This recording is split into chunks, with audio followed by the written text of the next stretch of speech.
I'm Steve Harden. I'm the owner and founder of Leaders Get Results. I'm also the chief facilitator for the Tennessee Medical Association's Leadership Lab. Today we're going to be talking about 8 guidelines for choosing an effective improvement project for you to pursue during your participation in the Leadership Lab. Before we get into the meat of it, I want to thank you for your investment of time, talent, and energy to participate in the lab. It will be a lot of work, but I am firmly convinced that this investment will pay big dividends for you in the end. By the time we get to the end of our journey together, you're going to be a more effective leader. As well, the teams you work with will be more effective and more capable. And most importantly, the place that you practice medicine will provide better care for the patients it serves. So welcome aboard. It's really going to help you come out of the gate fast and get the most out of the Leadership Lab if you've got the right kind of project in mind when we first get together in the first live workshop. Now, the purpose of the lab is to equip you with skills. We want you to have the skills as a leader to produce documentable, measurable, and sustainable improvements in your organization. Now, those improvements will be in one of 4 areas: either patient safety, quality of care, efficiency of care, or your patient's experience during the care. So quality, safety, efficiency, or experience. The Leadership Lab uses the hear, see, and do approach. You'll hear concepts, experience concepts in the webinars and the live workshops. You'll also see them because we're going to practice them. We're going to use experiential learning techniques for you to practice using those skills. But we want you to have more opportunity to use them in the real world. Hence, you need an improvement project to pursue while you're participating in the lab. That becomes the vehicle for you to go and practice, for you to go and do and develop muscle memory in those 3 skill sets.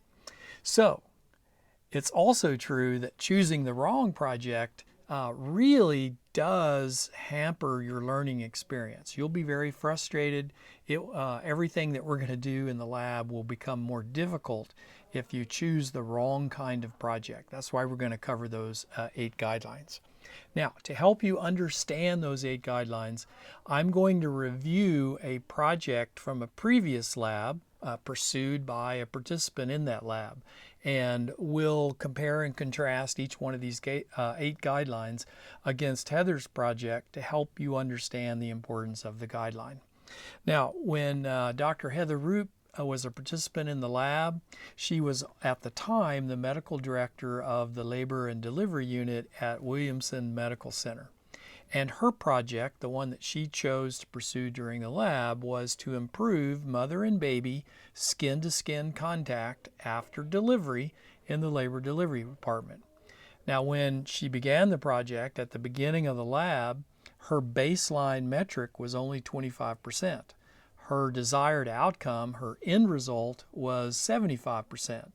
So her key result statement was, we want to improve skin-to-skin contact after delivery from 25% to 75%, and we want to do that by July 15 of 2019. And as you can see from the data on the screen, when they began the project and were able to collect their baseline data, they realized they were at 25% on skin-to-skin contact, and by the end of the project they reached their goal of 75%. So I will be coming back to this after each guideline to help you understand the guideline in light of this particular project. So our first guideline is choose a project that provides improvement in one of 4 areas: patient safety, quality of care, efficiency of care, or the patient's experience during the care, right? So if you'll limit yourself to these 4 categories that have benefits to your patient, benefits to the place that you practice medicine, you'll be on the right track. Now, as we think about Heather's project to improve mother-baby skin-to-skin contact after delivery, we see that she actually hit 2 of these, right? Because skin-to-skin contact was a quality core measure in her labor delivery department, and by improving it, she also impacted patient experience. So she hit 2 of the 4 by just choosing the right kind of project. Our second guideline is to choose an improvement project that is consistent and in alignment with the organization's goals and overall objectives. Now you may say, hey Steve, I don't know that. Well, go review your organization's balanced scorecard, their yearly goals, or their benchmarks. Get familiar with them. Ensure that whatever improvement project you choose, you can tie in to the organization's strategic imperatives, right? This will pay you a lot of dividends if you need to go visit with a gatekeeper to get resources for your project, right? If you need more time, if you need money, if you need more people, when you have that conversation with the gatekeeper and you can show them how your project is in alignment with the organization's strategic goals, you'll be way ahead. That's way to your advantage. So if we look at Heather's project for improving skin-to-skin contact, remember that was a quality core measure, not only for labor delivery but also for the hospital. So she was able to show how she was with this project affecting a goal of the department, the labor delivery department, and also of the hospital. Our third guideline is to choose a project that is both process and team driven. Look, you're not going to be able to achieve your key result to get the outcome you want from your improvement project if it's not process driven, right? If your processes were working right now, or if you had a good process, you'd be getting the results you want right now, but you're not. And that's why you've chosen it as an improvement project. So if you want to sustain those results, you're either going to have to recreate or revise a process that you already have, or create and implement a totally new process. In either case, you can't do that by yourself. You need the help of your team, right? You need the help of your frontline staff, because processes must be built by the people that use them. So choose a project that requires revising a process or creating and implementing a new process. If you don't, then you shortchange yourself, right? You don't want to choose a project that you can get the results that you want just by making a policy change, right? It doesn't give you the opportunity to learn how to lead process improvement, and it doesn't build into the muscle memory process improvement skills of your team. So don't choose a simple project where you can get results just by changing policy. Choose projects where you need to revise a current process or implement a new process. And we see this in Heather's project, right? It was a core measure, so they already had a skin-to-skin process that they were supposed to be using, but the process was poorly constructed, had a lot of barriers in it, created a lot of workarounds, and so it wasn't used. And because it wasn't used, they were only at 25% skin-to-skin contact. So Heather knew she was going to have to revise that process, and to revise it, she was going to need a team of frontline nurses to help her do it, right? So her project was process-driven. She revised that process with the help of the people that were actually going to have to use it, and you see that she was able to achieve her key result.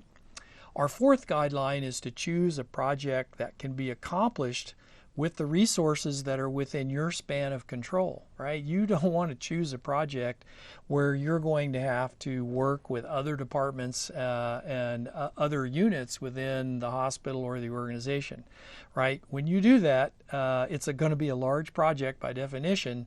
It's going to require a lot of assets, a lot of resources, and it's going to increase the project complexity immensely, right? You know, you'll have more meetings, you'll have more turf battles, it'll require more time to get where you want to go. So as much as is possible, choose a project that you can do with the resources that are at your disposal and within your span of control. If we look at Heather's project on improving skin-to-skin contact, that was perfectly in alignment with this particular guideline, right? Because the process already existed.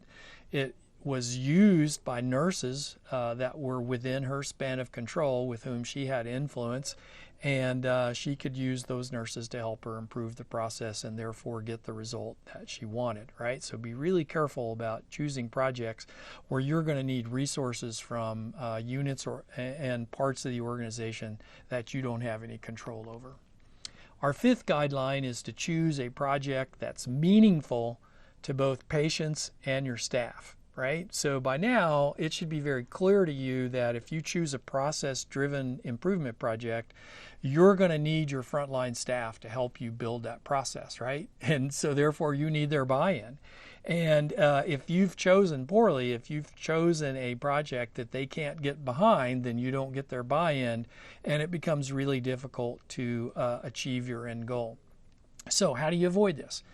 Choose an improvement project that provides a benefit to your patients, right? If you always think about the patients first, how can you benefit the patient, or how can you benefit the patient and their family, then the staff is going to get on board, and they're going to have buy-in to the project that you want to do.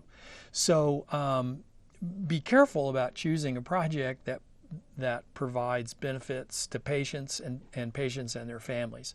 What you absolutely do not want to do is to choose a project whose primary outcome is some sort of financial return on investment, something that only benefits administrators and administrative staff, right? That is, I can tell you from experience, that's going to be demoralizing for your frontline staff. Now, this does not mean that you can't choose a project that also has a return on investment, right? If you improve the efficiency of care, that's going to have a return on investment.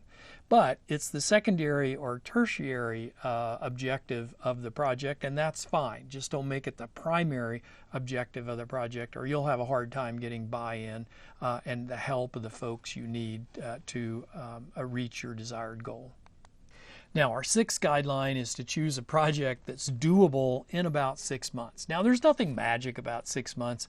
The curriculum, the Leadership Lab curriculum, lasts about 6 months, and it's just going to be easier for you in the long run to choose a project that's doable in about 6 months, right? So you're not trying to hit a home run here. You're not, trying to boil the ocean or change the whole universe. Just go for a quick win, right? The whole point of an improvement project is to give you a vehicle to practice what you're learning in the lab, right? To develop the muscle memory. So get a quick win, and you can work on a bigger or more complex project after you learn the skill sets in the Leadership Lab. If everything goes perfectly and you're able to move along at sort of the typical pace for a quick win project, it's going to take you about 6 months. Now, if it doesn't, there's no reason to worry or to panic. If it takes the whole year, it takes the whole year, right? So in July, we'll get an interim report on how far along you are and what you have left to do, and I will continue to work with you. Even though the lab is, officially over, you have me on retainer for the year, and I'll continue to work with you. And if it takes a year, it takes a year. So don't worry about that, but it does pay benefits to you to choose a project that you can do in about 6 months. Our seventh guideline is to choose a project that is measurable and uses data that's easily retrievable, right? Data that you can mine out of your electronic medical record or data that you're already collecting. Right? We won't know if your improvement project is successful unless we can measure the outcome, right? And we can't measure the outcome if we don't have data.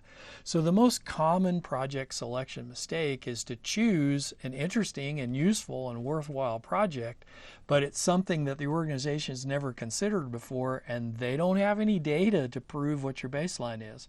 And so as you get into it, you realize we don't have the data. There's no easy way to get the data, and you end up with two projects. An improvement project and a data collection project, right? And that just increases your frustration and hampers you from learning everything you want to learn in the Leadership Lab. So as you think about your project, the first wicket you want to go through is this a metric for which we already collect data, right? That makes it really easy for you. You just pull that data and now you have your baseline. And if you don't have the data, could you get it? Could you mine something out of your EMR?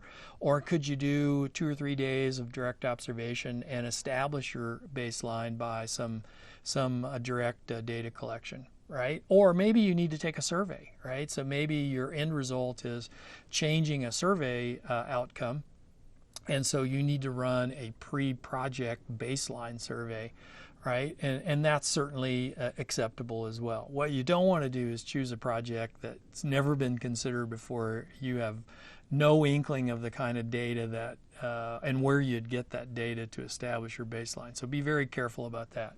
So if we go back to Heather's project, you know, it was already a core measure. It was already something that we're collecting data on. So it was pretty easy to establish the 25% baseline. So our eighth and final guideline is to choose a project that measures an outcome that shows benefit to patients and the organization, and not just measure a workplace behavior.